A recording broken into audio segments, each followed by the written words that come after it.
అడిగే డీటెయిల్ చూస్తే మహబూబాబాద్ జిల్లా కొత్తగూడెం మండలంలో 3వ విడత ఎన్నికల పంచాయతీ ఎన్నికల ప్రచారంలో భాగంగా కాంగ్రెస్ పార్టీ బలపరిచిన అభ్యర్థులు గెలుపు కోసం మంత్రి సీతక్క విస్తృతంగా ప్రచారం నిర్వహించారు. గ్రామాల అభివృద్ధి కాంగ్రెస్ పార్టీ లక్ష్యమని, పల్లెల్లో మౌలిక వసతుల కల్పనకు పార్టీ నిరంతరం కృషి చేస్తుందని తెలిపారు.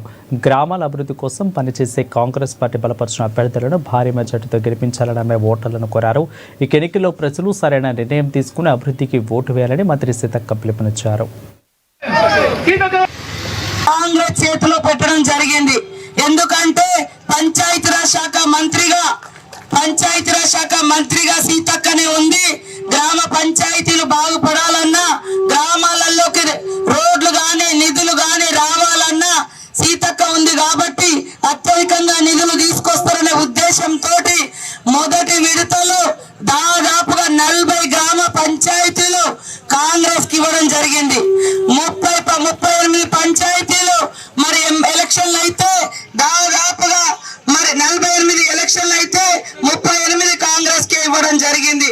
కాబట్టి ఇక్కడ కూడా మొదటి నుండి మరి నాతోటి మీరున్నారు, ఇప్పుడు మంత్రిగా ఉన్న కాబట్టి గ్రామాలను అభివృద్ధి చేసుకోవాలని మరి ఎంతో తాపత్రయంతో ఈ రోజు సెంట్రల్ లైటింగ్ కూడా తీసుకురావడం జరిగింది. కొద్దిగా ఇబ్బంది ఏమన్నా అయినా కూడా మళ్ళీ భవిష్యత్తులో రోడ్ అయిన తర్వాత మీరు ముందుకు కూడా షాప్దారులు కూడా ముందుకు కొంత వాడుకోవడానికి మీకు ఒక అవకాశం ఉంటుంది. కానీ రోడ్డు ఇరకటం ఉంటే వ్యాపారం